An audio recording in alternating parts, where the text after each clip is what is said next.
คณะโฆษณาอบรมศูนย์กลางภาคได้จัดพิธีประดับเรียนการละนึก50 ปี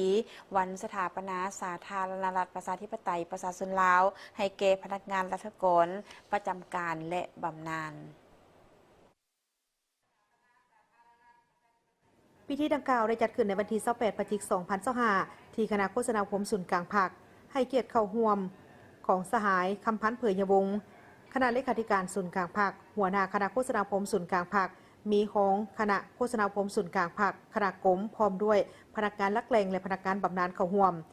สหายลาวเปาส่งนาวงไซกรรมการศูนย์กลางภาคห้องหัวหน้าคณะโฆษณาอบรมศูนย์กลางภาคได้ขึ้นผ่านรัฐดำรัสประธานประเทศฉบับเลขที่269/ปปทลงวันที่20 พฤศจิกายน 2025และผ่านใบมอบสิทธิ์ของนายกรัฐมนตรีฉบับเลขที่246/นยลงวันที่20 พฤศจิกายน 2025เพื่อประดับเรียนการละนึก50 ปีวันสถาปนาสาธารณรัฐประชาธิปไตยประชาชนลาวให้แก่บรรดาพนักงานราชการประจำการและบำนาญผู้ที่มีผลงานคุณงามความดีในภารกิจปกปักรักษาและสร้างสรรค์พัฒนาประเทศชาติตลอดระยะที่ผ่านมาซึ่งผู้ที่ได้รับเรียนการละนึก50 ปีมีทั้งหมดแมน561 สหายเป็นหญิง216 สหายในนี้มีพนักงานบำนาญ259 สหายหญิง94 สหายครับเจ้าในตลอดระยะเฮ็ดเวียก39 ปี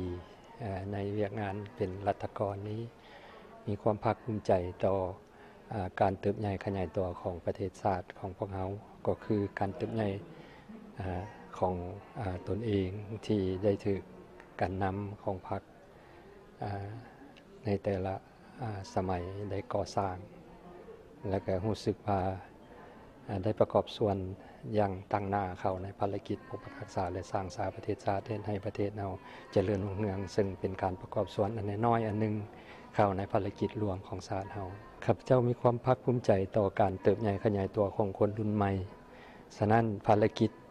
ในการปกปักรักษาและสร้างสรรค์ประเทศชาติของพวกเราก็คือภารกิจเปลี่ยนแปลงใหม่ของชาติเรานี้จะแม่นพวกสืบทอดของพวกเขาซึ่งเป็นมือใหม่ที่มีความรู้ความสามารถและมีความพร้อมที่จะนำพาประเทศชาติของพวกเราก้าวขึ้นสู่ระยะใหม่แห่งความเจริญศรีวิไลและวัฒนาถาวรข้าพเจ้ามีความเชื่อมั่นอย่างนักแน่นต่อคนหุ้นสืบทอดไปใต้การนำพาของพรรคและของรัฐของพวกเราก่อนอื่นข้าพเจ้าขอขอบใจพรรครัฐบาลที่เห็นผลงานมอบเหรียญกา50 ปีสปป.ลาวให้ข้าพเจ้าและก็รู้สึกภูมิใจในตัวเองที่ได้ประกอบส่วนเขาในการสร้างสรรค์พัฒนาประเทศชาติโดยเฉพาะทางด้านวิชาการเรียน50 ปีแต่ว่าเฮาเฮ็ดเวียกก็ได้37 ปีแล้วก็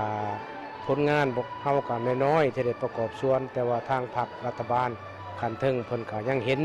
อันนี้ก็ดีใจที่สุดถือว่าเป็นมงคลชีวิตอันหนึ่งสำหรับตัวข้าพเจ้าในฐานะเป็นนักข่าวคือกันเป็นนักเขียนคือกันเดี๋ยวนี้ทั้งว่าสีบำนาญและก็ตามข้าพเจ้าก็ยังสืบต่อเขียนบทเขียนข่าวอยู่อันพิเศษแต่เป็นคู่ฝึกข่าวแต่คิดว่าในอนาคตจะสืบต่อส่งความรู้ให้แก่รุ่นสืบทอดตามประสบการณ์และความรู้ที่ตนมีอยู่ให้เฮ็ดให้วงการสื่อมวลชนของเรานับมือเติบใหญ่เข้มแข็งตอบสนองได้ความเรียกร้องต้องการของผู้อ่านผู้ชมตีถอยคำบอกที่ว่าเป็นหยังคนลาวจึงบ่ค่อยนิยมเบิ่งสื่อของลาวข้าพเจ้าเป็นหนึ่งในพนักงานสังกัดโทรภาพแห่งชาติลาวที่คือการขึ้นกับคณะโฆษณาอบรมศูนย์กลางภาคที่ได้รับเรียนกา50 ปีสปป.ลาวมีความภาคภูมิใจหลายมีความตื้นตันใจหลายเนาะที่ได้รับเรียนนี้เพราะมันเป็นการสะท้อนถึงการประกอบส่วนของตัวเองปีนี้ปี2025ครบรอบ30 ปีที่รับไซซาดเนาะมีความภาคภูมิใจที่สุดเว้าแล้วเว้าอีกเพราะว่าเป็นการประกอบส่วนของตัวเองเนาะก็เป็นในส่วนหนึ่งน้อยๆที่ประกอบส่วนในประเทศชาติที่อันฮู้เฮืองพัฒนา50 ปีนี้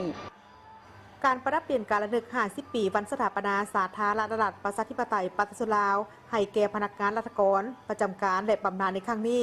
แม่นรางวัลที่มีเกียรติอันสูงส่งจัดขึ้น เพื่อสมเสยบุคคลที่เป็นกำลังสำคัญในการรับใช้ชาติและประชาชน